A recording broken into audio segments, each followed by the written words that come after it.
Então, irmãos, eu estava pedindo ao Senhor uma palavra, como já tenho dito, e Deus me deu esta palavra para esta igreja.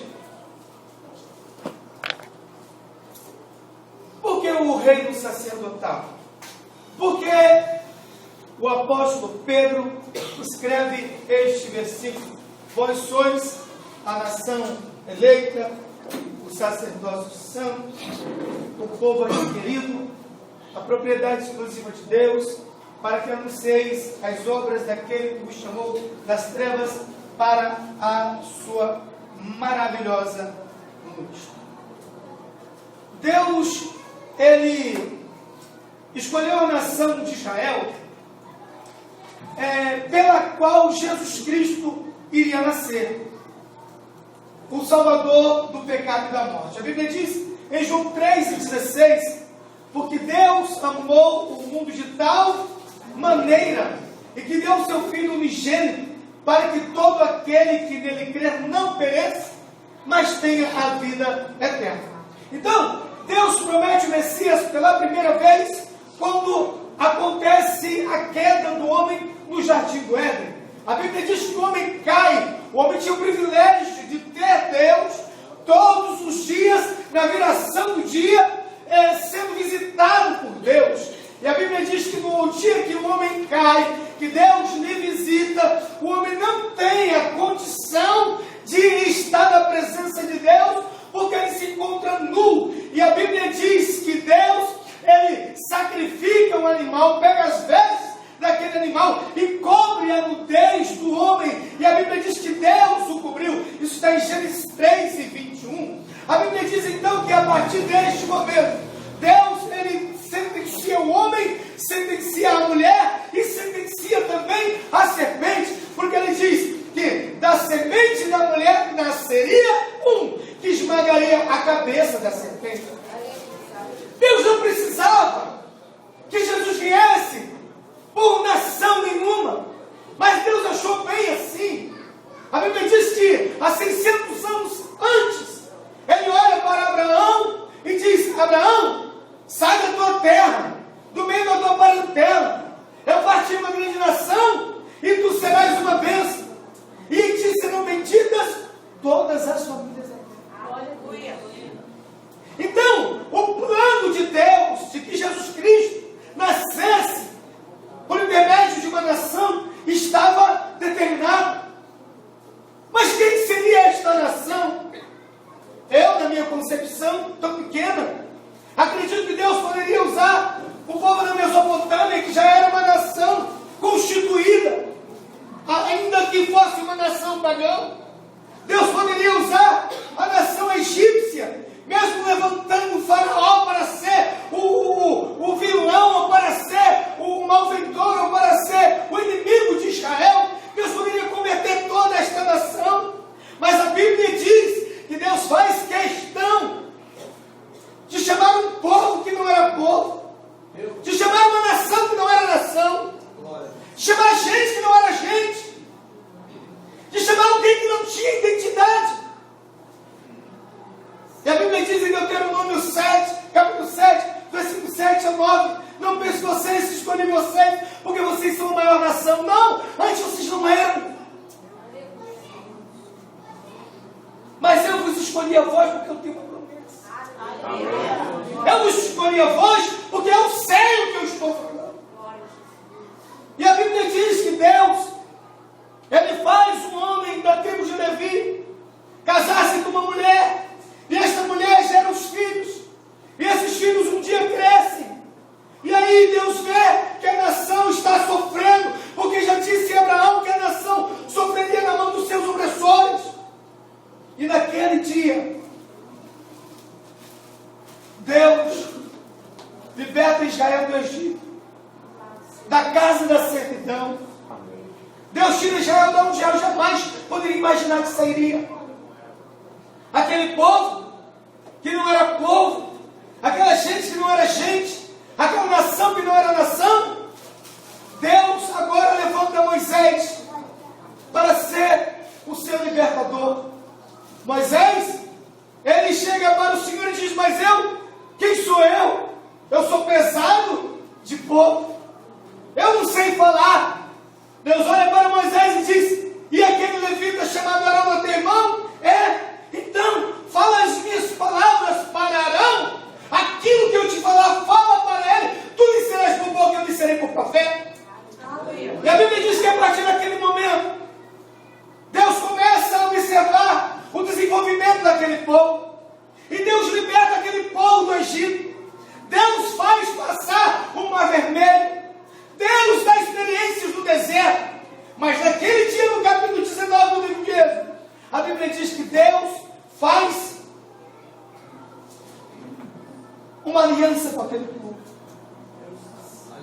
Que Deus, Ele procura fazer uma aliança naquele povo, porque o propósito de Deus era fazer de todo Israel profeta.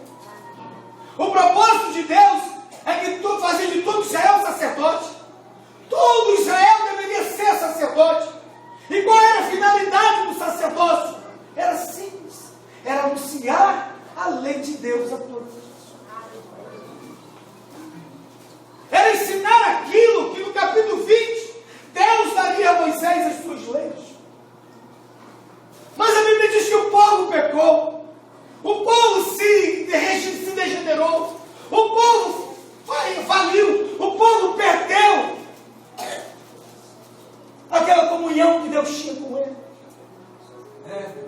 Então Deus, para que não permitisse que o povo se perdesse, ou que a sua palavra caísse por terra, no capítulo 28 do livro de Êxodo, a Bíblia diz que Deus levanta Arão e a sua família como sacerdotes.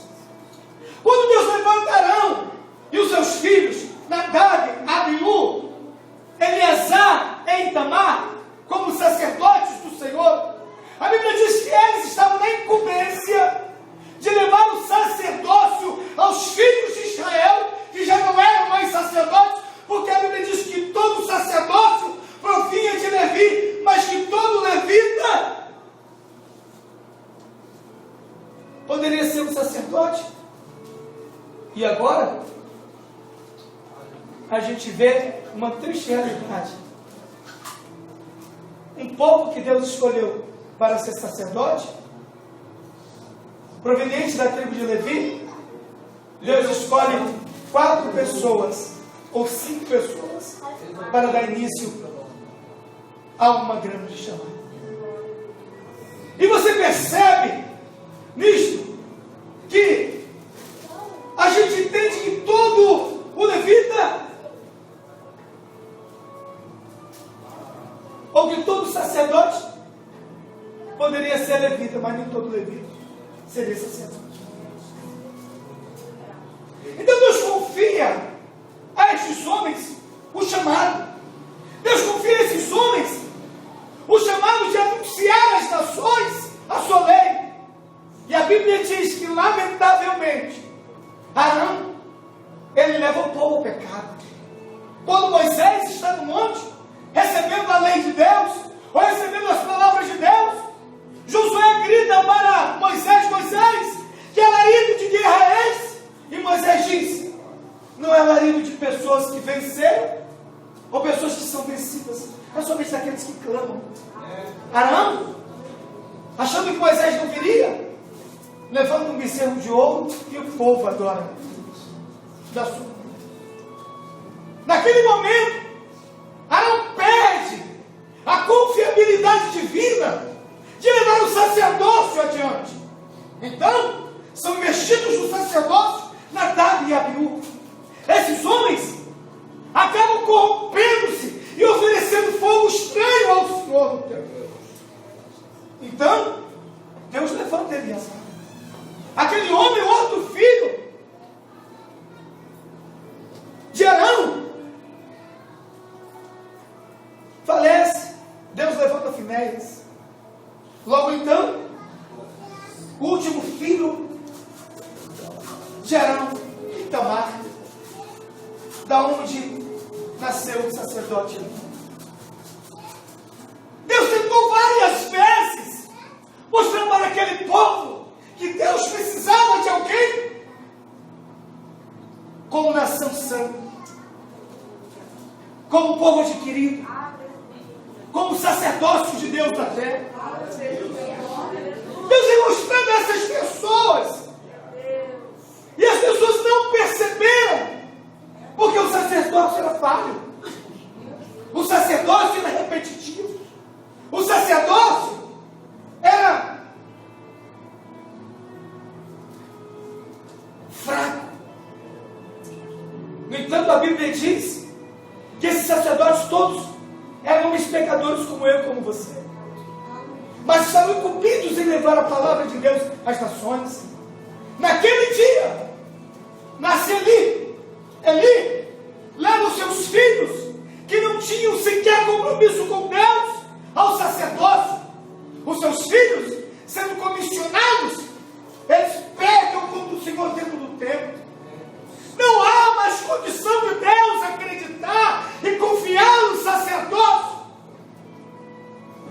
Mas a palavra de Deus não poderia cair por terra. Então o que Deus faz? Deus tira o sacerdócio e levanta profetas. E quando Deus levanta os profetas, Deus levanta para três finalidades. A primeira dela era trazer uma mensagem de advertência ao povo rebelde da última oportunidade de que Deus ainda estava no comando e no controle da nação. E aí Deus usa Elias para chegar em Israel e dizer: olha, o sacerdócio tudo bem está falido, mas como profeta de Deus eu venho dizer que se Deus é Deus, seguir, e se Baal é Deus, seguir. A Bíblia diz que Deus usa Elias e ele vai no Monte Carmelo, dentro da casa de Baal, e os profetas de Baal começam a clamar o seu Deus, e o seu Deus não responde. Elias, sabedor disso, diz: podem clamar mais alto, talvez ele pode estar dormindo, ele não ouve vocês, clamem com mais veemência, porque a minha vez está chegando. E a Bíblia diz que naquele exato momento, Elias, ele prepara o altar, Elias, ele coloca as pedras no altar, Elias abre o ribeiro, coloca água sobre o altar, Elias pega as pedras e põe no altar, Elias coloca o sacrifício no altar e começa a clamar ao Deus dos céus, da onde cai fogo do céu, e Deus se revela como o único Deus de Abraão, de Isaac, de Jacó, o Deus de Israel. O segundo propósito, porque Deus enviou os profetas, era para suplementar o ensino negligenciado pelos sacerdotes. Porque Deus conta conosco, mas se a gente não puder ir, Deus envia outro. Se a gente não quiser ir, Deus levanta outro. Esse texto não foi escolhido à toa. Esse texto foi escolhido porque alguém aqui dentro precisa ouvir isso. Esse texto foi escolhido porque alguém aqui dentro precisa entender que Deus está falando com você. Que não foi o homem que te levantou, que não foi os seus pais, irmãos, ou familiares, ou pais, ou amigos que lhe levantaram. Foi Deus que lhe levantou, e por isso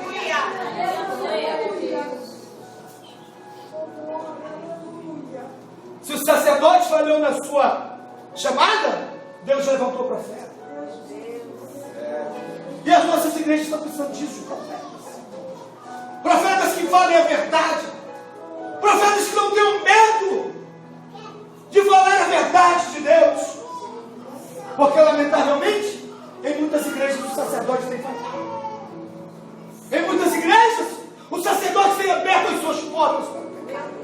Em muitas igrejas, os sacerdotes têm aberto as suas portas porque não quer perder um membro, porque não quer perder a sua membresia, porque não quer perder o seu povo, achando que o povo é seu, quando o povo é de Deus.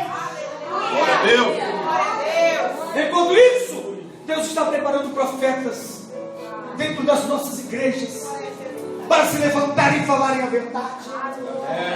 Tu vê a situação de Acabe, mesmo da idolatria, Josué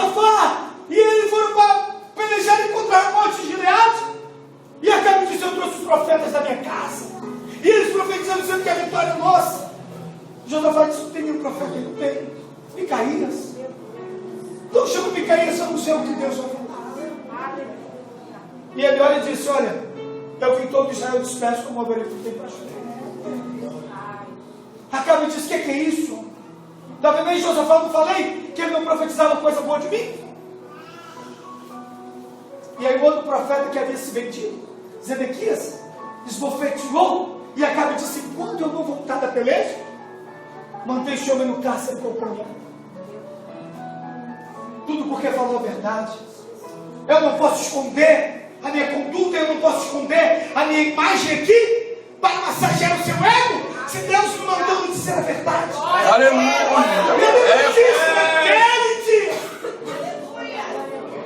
A Bíblia diz que naquele dia, um soldado levanta a sua flecha. Acabe e diz: Josafá, eu vou me vestir, eu vou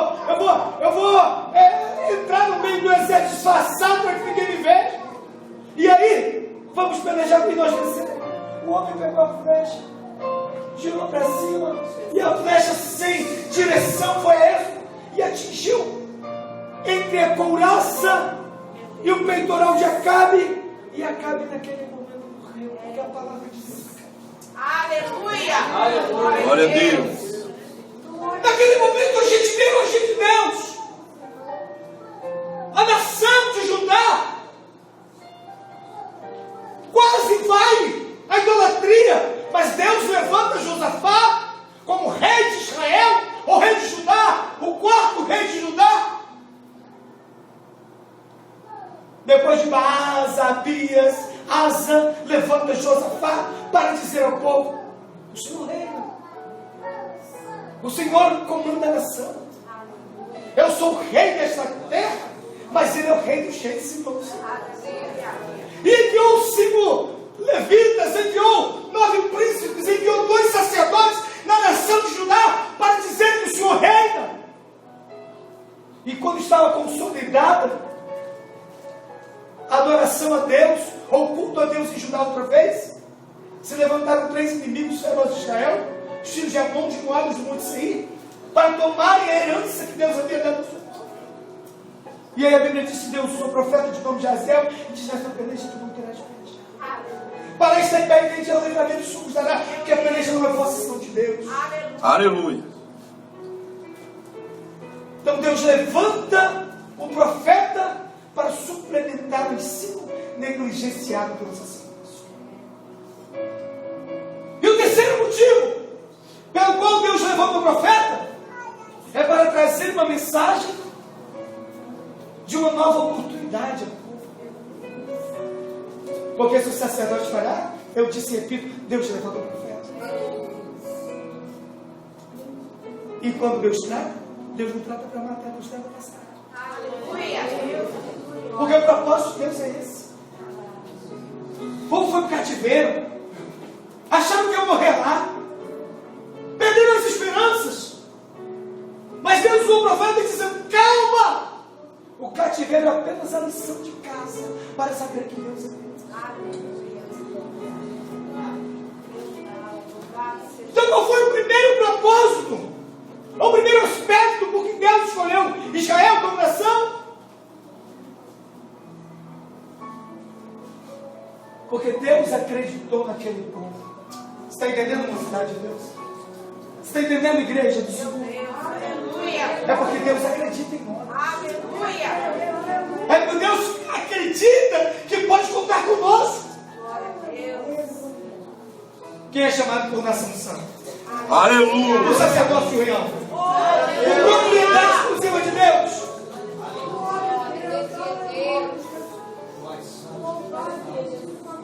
Então os sacerdotes, eles perderam a confiabilidade divina. Agora Deus levanta profetas. No entanto, o maior plano de Deus, o maior objetivo de Deus, que foi traçado para a tua finalidade, era este: de que através desta linhagem nascesse o Senhor e Salvador Jesus Cristo. E quando Jesus nasce, a Bíblia diz que Ele cumpre o seu ministério, mas que já não há mais nenhum sacrifício a ser feito. Por quê? nosso sumo sacerdote, ele morre em nosso lugar. A Bíblia diz que o véu do templo se rasga de alto a baixo, trazendo livre acesso a Deus. Sabe o que é isso? O israelita, ele tinha que confessar os seus pecados, levar as suas queixas ao sacerdote, e o sacerdote julgava as suas causas. O sumo sacerdote, uma vez no ano, entrava no Santo dos Santos para oferecer sacrifício por toda a nação e pelo pecado de toda a nação. E se ele não voltasse do Santo dos Santos, era porque Deus não havia recebido o sacrifício daquela nação. Ainda corria o risco de o seu sacrifício não ser recebido. Mas a Bíblia diz que quando Jesus, ele morre, o véu do templo rasga-se de alto a baixo. Agora já não há mais nenhum outro acesso ao Pai, a não ser aquele que nos dá acesso direto ao Santo dos Santos, depois que Jesus Cristo morre e se torna o sumo sacerdote eterno.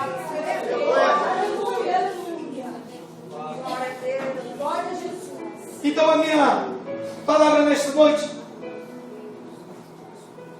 é porque Deus nos escolheu.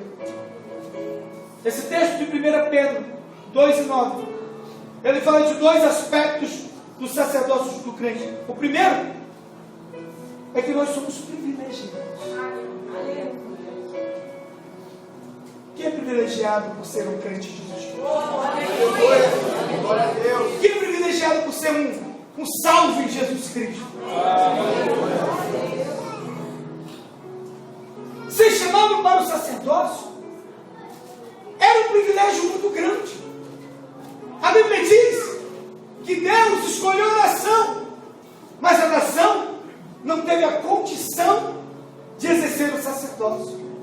Aí Deus pega um camarada crente, filho de uma família crente, com o nome de Arão, e ele constitui como sacerdote em Israel. A Bíblia diz em Êxodo capítulo 7, versículo 1, que o próprio Deus lhe chama de profeta. A Bíblia diz em Êxodo 28:2, que Deus, ele confirma o sacerdócio de Arão. A Bíblia diz que ele se torna o pai do sacerdócio.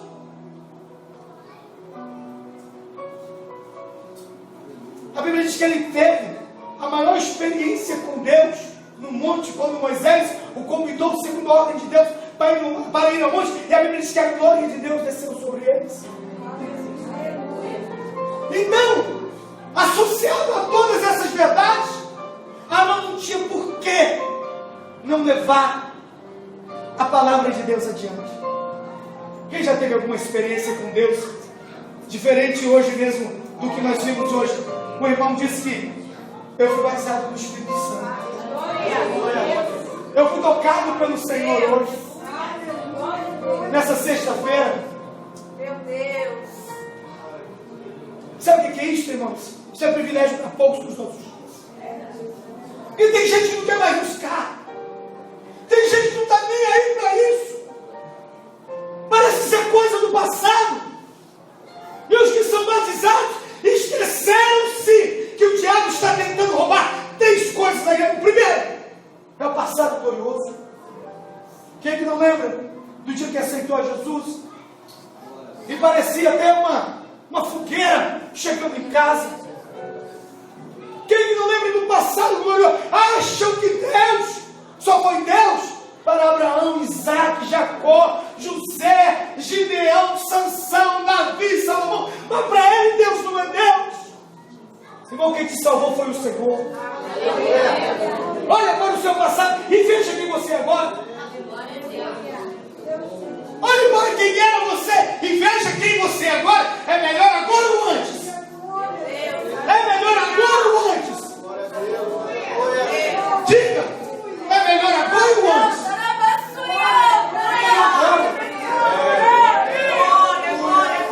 E o diabo está tentando roubar isso da igreja. O passado glorioso.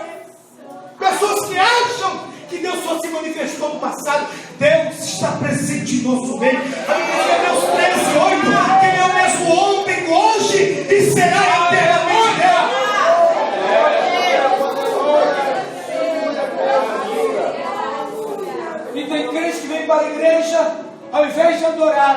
cultuar, ao invés de sentir a presença, está de como presente, mas a mente está lá atrás. Ah, como eu era usado por Deus.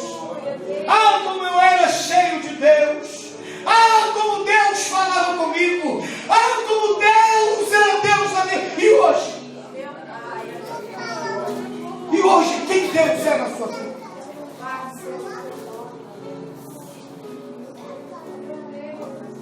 Pergunta para o irmão que está ao seu lado, Deus deixou de ser Deus na sua vida. Pergunta para a pessoa que está ao seu lado, Deus deixou de ser Deus na sua vida.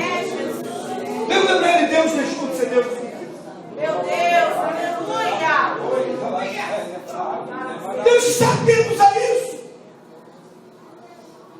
Cansados de ver igrejas mortas, frias, geladas, porque perderam a comunhão com Deus, porque perderam a comunhão com o Senhor, porque perderam o contato com Deus. O próprio cantor sabe dizer: queres nesse mundo ser um vencedor, queres tu cantar nas lutas e na dor, queres ser alegre como bom lutador, guarda o contato com teu santo. Parece que as pessoas esqueceram disso. Enquanto isso, o diabo está minando, está tomando, está enfraquecendo crentes, tirando-os da presença de Deus, tirando-os da igreja, tirando-os do mundo. Deus quer renovar a sua vida do culto nesta noite. Deus quer trazer uma renovação espiritual sobre a sua vida nesta noite. A segunda coisa que o diabo está tentando roubar da igreja é a comunhão fraternal. Você já viu? Hoje o pastor Cleiton, ele usou até uma expressão que eu vou usar aqui agora. Você está feliz de estar na presença? Ou melhor, eu vou até usar hoje. Dá paz do Senhor, irmão, que está ao seu lado. Dá paz do Senhor, irmão.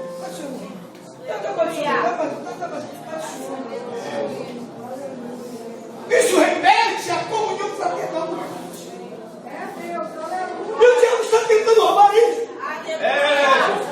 Crentes que mudam de calçada para não apertar a mão do irmão que vive no mesmo, vive na mesma igreja, tem a mesma comunhão, a mesma fé, o mesmo amor, o mesmo Deus, mas ele faz questão de mudar de calçada para não compartilhar da comunhão fraternal que nós temos.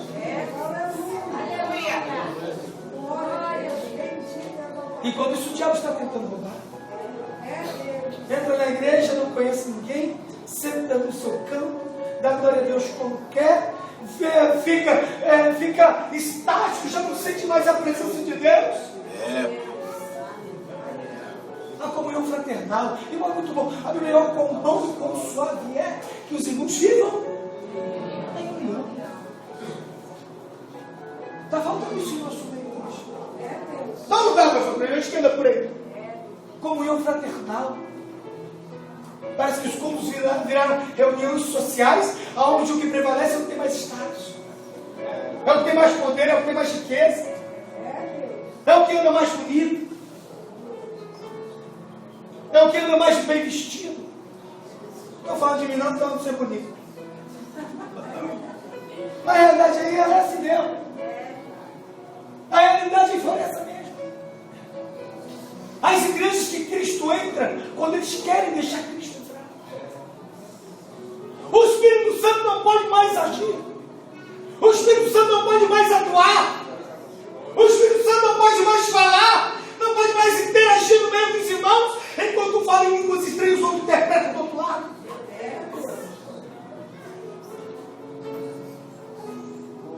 A comunhão fraternal, onde eu preciso ter amor pelo meu irmão e lutar pela causa dele.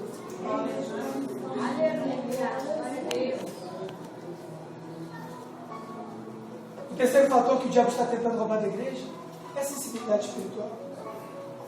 Se tu vê um crente chorando na igreja, tu pensa em duas coisas: ou está na prova de pecado, ou está na prova de pecado. Por quê? Porque nós não colocamos a missão espiritual, o sentimento do nosso irmão, entendemos que o Espírito de Deus ainda atua dentro da igreja. Aleluia! Que o Espírito Santo tem o poder ainda de quebrantar corações. Aleluia! Aleluia. E a pessoa se sensibilizar igreja não aguenta mais. O irmão disse, o Espírito Santo me batizou e eu chorei. E eu senti a presença. Sabe o que é isso? Está escasso nos nossos dias. Tu vê irmão chorando, algumas não vão contar. Ô irmãos, confessa o teu pecado. Deus, Santo Deus. A realidade é essa. Pessoas que têm a visão de Eli dentro da igreja. Ana, tu está embriagado? Não. Eu estou com a pressão do Espírito, porque eu estou pedindo. Deus não está me ajudando. Vai, seja feito com fome. Quando depois chega Ana, balançando, sanando os braços. Dizendo aí, por isso que eu orava. É isso que eu orava. Eu estou sentindo a presença de Deus. Eu estou sentindo a presença de Deus.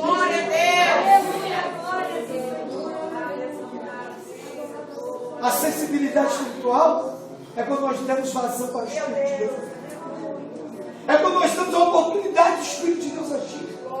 É quando nós saímos de casa e viemos cultuar o Senhor, porque a palavra culto no latim quer dizer adorar aquele que é maior. Então não vem trazer o meu. Eu venho adorar. Se Ele quiser me abençoar, amém. Se Ele quiser resolver os meus problemas, mas independente da circunstância que eu estou adorando, independente da situação, eu estou adorando.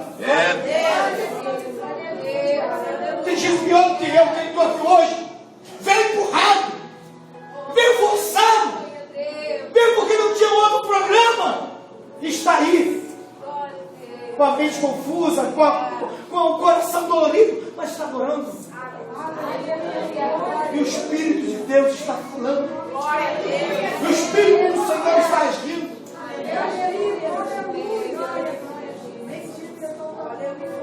Então, primeiro, por que ser sacerdócio é ser privilegiado? Primeiro, porque todos os crentes foram escolhidos por Deus.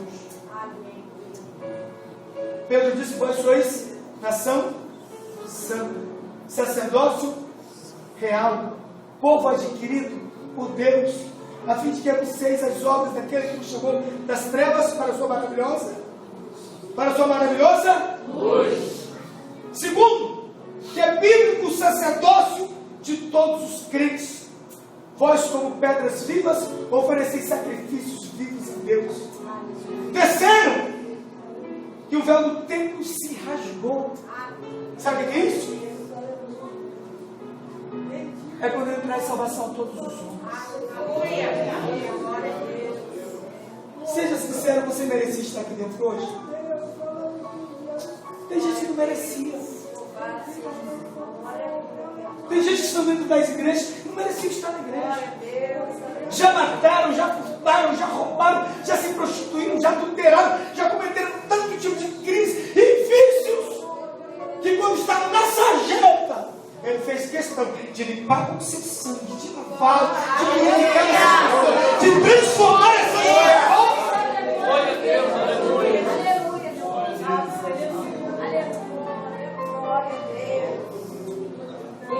Ele é o nosso grande intercessor. Paulo disse a Timóteo que ele é o nosso mediador. O escritor aos Hebreus diz que ele é o nosso intercessor. Cheguemos, pois, com confiança junto ao trono de Deus, para que tenhamos graça, a fim de sermos alcançados em tempo oportuno. Ele é o nosso sacrifício pelo pecado. E o segundo aspecto, porque nós somos escolhidos para sacerdócio, é para oferecermos sacrifícios espirituais a Deus. O escritor aos Hebreus, capítulo 13, versículo 15 diz: ofereçamos, pois, a Deus sacrifícios espirituais, que este é o louvor dos lábios do homem. Sabe o que é isso? O evangelista Paulo Alberto disse hoje: portanto, rogo-vos, pois, irmãos, que oferecei os vossos corpos como sacrifício vivo a Deus, que é o vosso culto racional. E não vos conformeis com este mundo, mas transformai-vos pela renovação do vosso entendimento, para que podeis compreender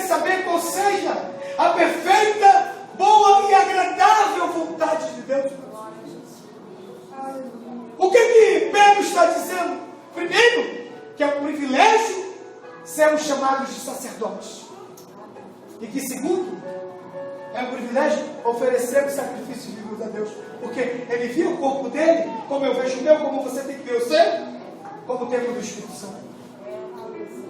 O apóstolo Paulo disse: vós sois o templo do Espírito Santo. E o Espírito que habita em vós tem sido. Então, como eu devo oferecer sacrifício a Deus com a minha vida? Eu devo ser a pessoa pela qual o Espírito Santo tem a incumbência de anunciar ao mundo as virtudes daquele que me tirou das trevas e me chamou para anunciar os feitos da sua maravilha.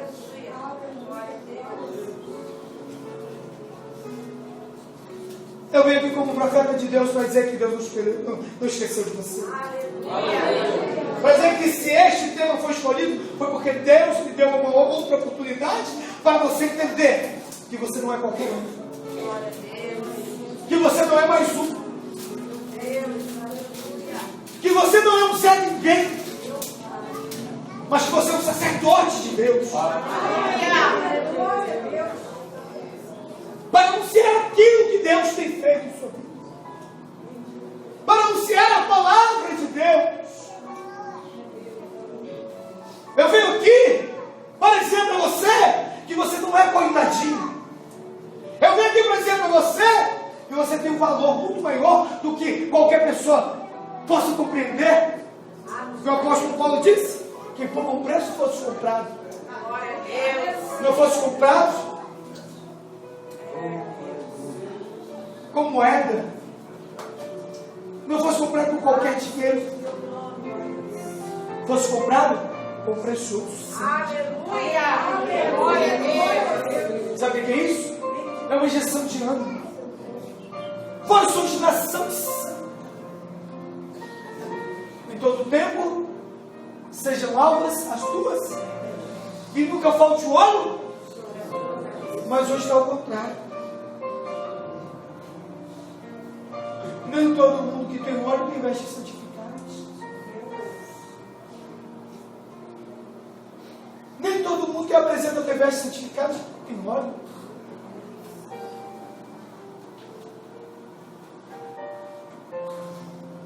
Falta discernimento espiritual. Falta percepção espiritual. As pessoas precisam viver por dentro ou por fora aquilo que você é por dentro. Jesus disse em Mateus: e que resplandeça a vossa luz aos homens. Sabe o que é isso? Eu preciso falar que Jesus é, mas eu preciso ter Ele. Aleluia. De que adianta eu falar de Jesus se eu não sou dele?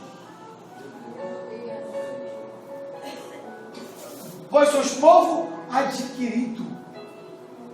Sabe o que é isso? Quando ninguém dava valor em você, ele acreditou em você.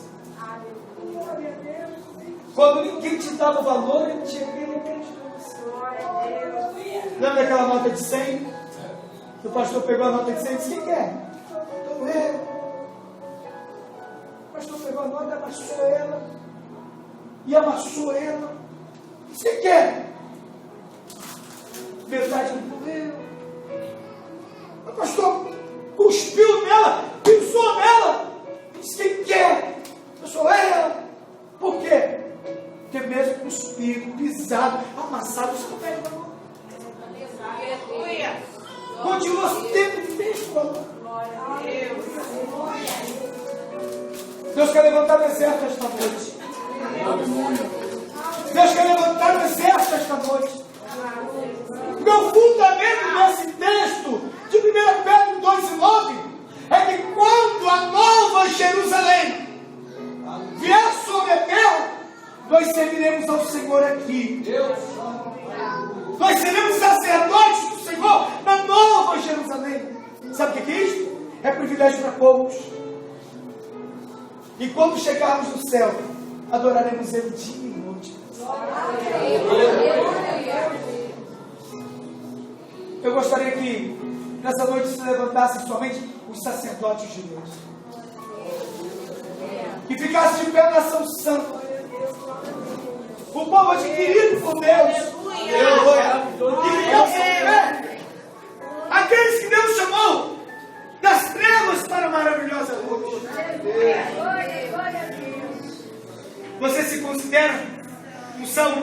dê glória a Deus. Glória a Deus.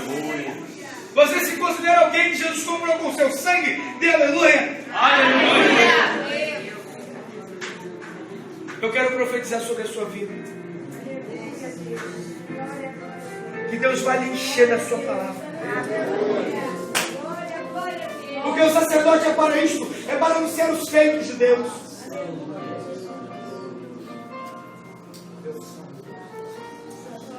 Eu quero profetizar para você esta noite que Deus vai lhe dar novas oportunidades para santificação pessoal. O que está difícil hoje em dia. O que está difícil acontecer hoje em dia é a pessoa ter um momento de particularidade com Deus. Dizer, senta aqui do meu lado, meu Deus. Fechar a porta do seu quarto e dobrar os joelhos e falar, eu quero sentir somente a tua presença. Eu quero conhecer. É aquele momento de particularidade que há muito tempo você não tem. Achando que vive só de aparência. Achando que vem para um culto. Trazendo um culto de verdadeira adoração. Quando não passa de formalidade. O pastor não conhece, mas Deus conhece. O pastor sabe quem entra aqui, mas Deus sonda os corações.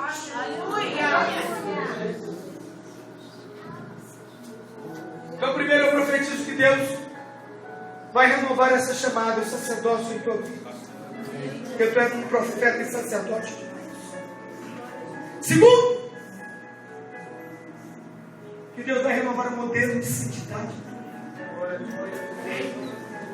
Porque exceção significa ser separado, mas tem muita coisa entrando dentro da gente que não é de Deus.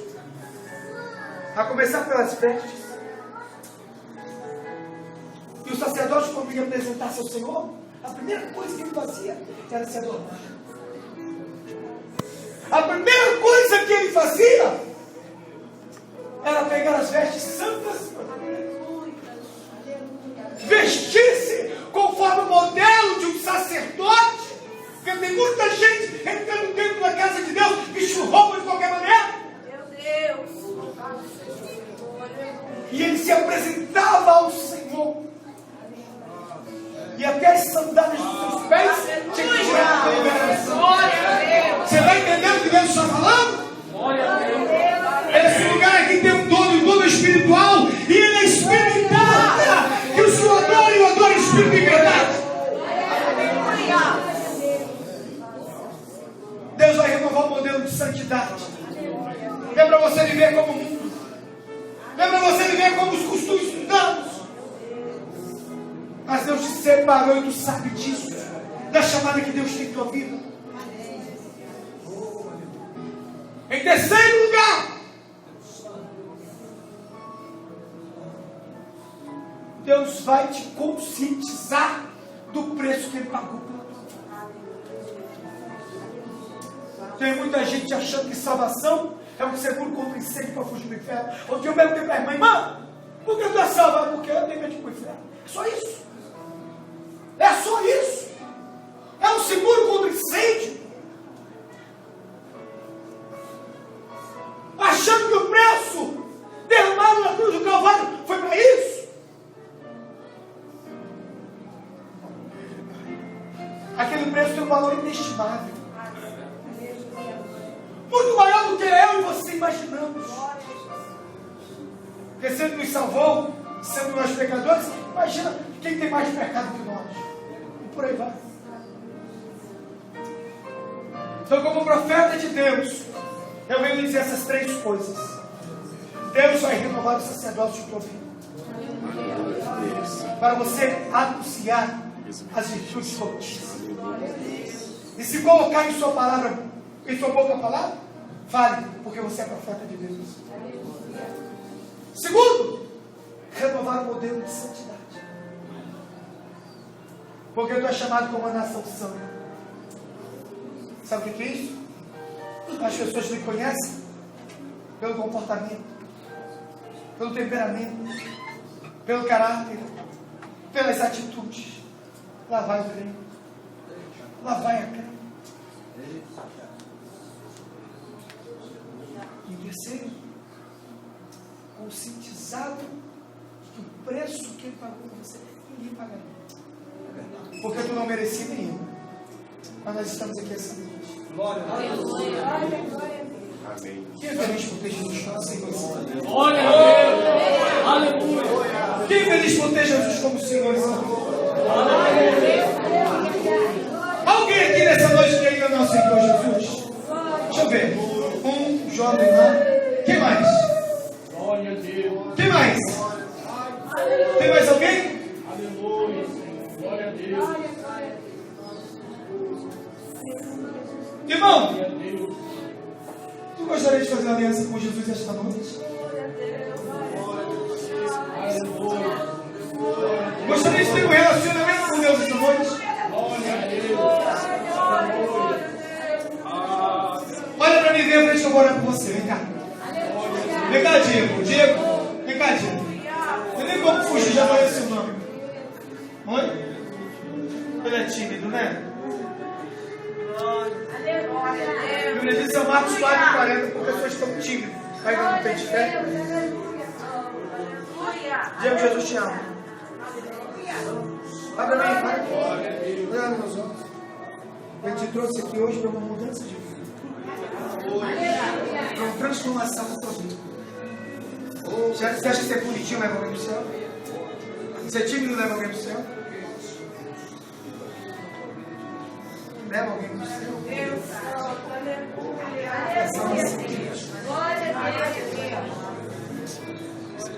E me parece que tu conheces muito bem o Senhor. Me parece que tu conheces as coisas de Deus. E tens temor a Deus. Deus te convida hoje. Quer renovar a aliança com você? Ele é melhor do que as oportunidades que você tem. É melhor do que as amizades que você tem. É melhor do que aquilo tudo que você possui. Quer tentar? Sim ou não? Quer tentar? Quer não? Tudo bem. Convite perfeito. Mas eu quero que você fique aí. Queria a mão aqui do lado dele. Lá com Jesus. Ah, Senhor, glória a Deus. Meu Deus, me deixa que saia sem ti.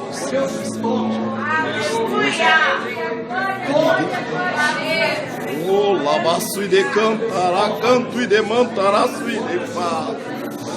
Oh, Senhor é Deus, Senhor, aleluia. Senhor Deus. Sabe, Diego, em suas mãos. Tens o poder de trabalhar no coração deste conselheiro. E fazer com que ele entenda que esta vida é passageira. E que só há dois caminhos. A realidade é o céu e o inferno. Deus. Que só há um Deus e um Salvador, Jesus Cristo. E que ele por si só nunca vai alcançar privilégios espirituais se não te tiver como Senhor. Por isso, como teu servo, eu oro por ele, pedindo que o Senhor o convença do pecado, da justiça. Quando a tua igreja, Senhor, eu venho ministrar aqui esta noite, uma palavra que tu tens me dado para este culto,